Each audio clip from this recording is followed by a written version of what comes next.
लाले आलीच आहे. ये आत ये. लाले थांब.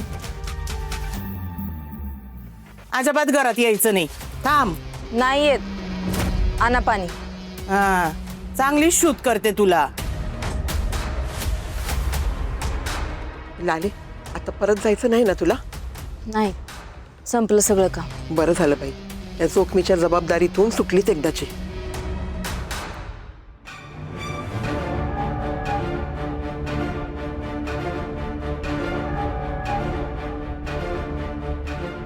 थांबा.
बाई बघितले का पायाचे ठसे? तरी मी तुम्हाला सगळ्यांना आधीच सावध करत होती, पण कोण ऐकतंय माझं? घ्या आता, आली की नाही पिढा घरामध्ये?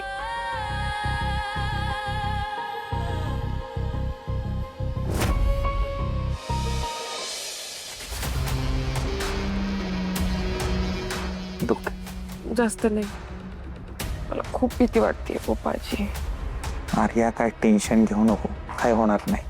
गोपाळची तर डॉक्टर म्हणाले ना, त्यांचा अंदाज आहे की आपल्याला गुड न्यूज असेल.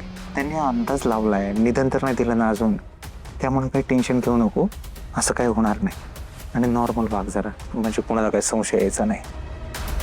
गोपाळची कोण पाहिलं तर आपल्याला इथे?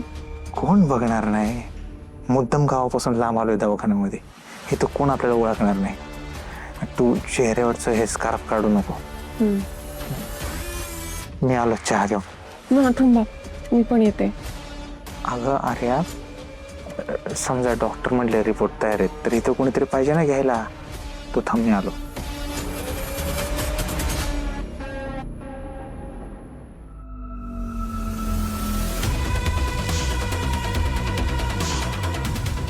ही जर खरंच प्रेग्नेंट असेल तर माझ्या गळ्यात पडणार आहे.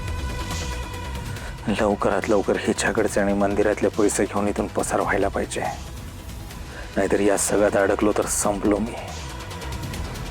आधी हिला संपवावं लागेल.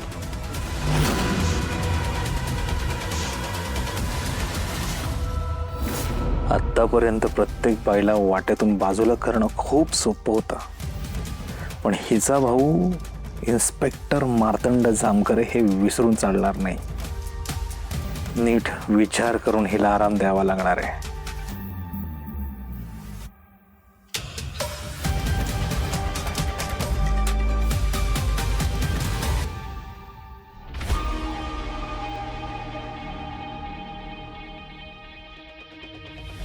गोपाळची मास्क.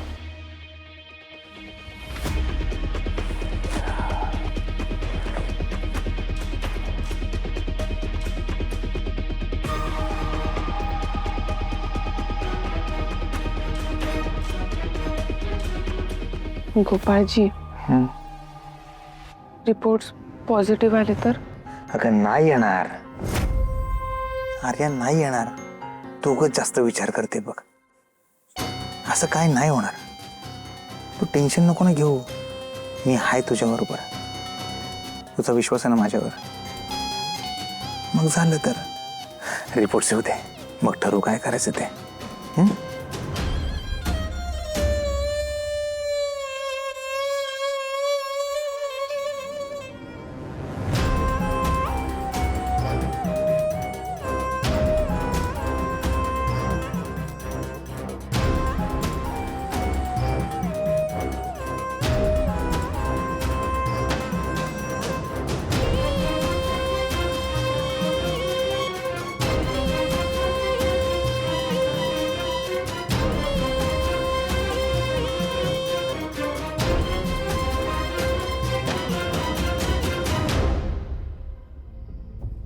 फुलात आहे काय करत बसली इथं?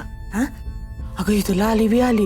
अरे असं काय गोपाळकडे कामी सांगून जी गेली, अजून पत्त्या नाही ना तिचा.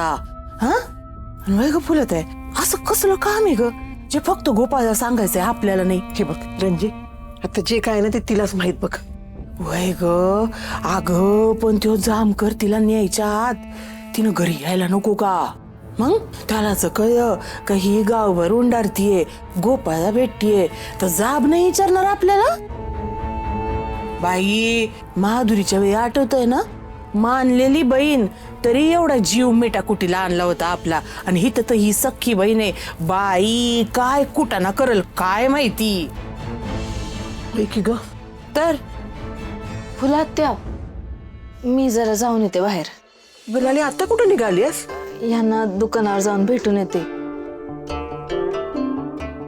आर्या ताई कुठे आहेत? कुठल्या खोलीत आराम करतायत का? तर आराम करायला घरात तर पाहिजे. कुठं गेलीये ती गेलीच. लाली अगं दोघं बी गायब आहे. मग तिथं दुकानात तुझा नवरा नाही, आणि हिथं ही बया कुठं गेली तिचं तिला माहिती. हा पण म्हणत होती का गोपाळकडे काम आहे, पण म्हणून जी गेलीये ना ती गेलीच. रणजी काय पण काय बडबडतेस? नक्कीच हे दोघं सोबत असणार. माझा संशय खरा ठरला तर आता तर त्यांच्यापर्यंत पोचायलाच पाहिजे.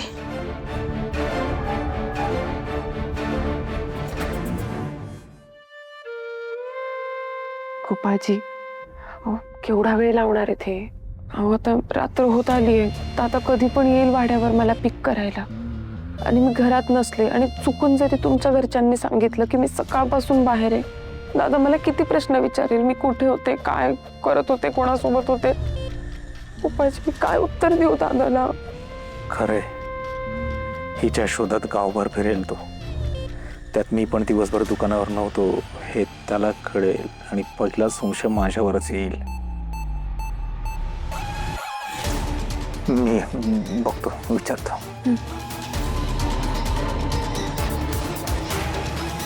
किती वेळ लागेल अजून? फोन करा ना.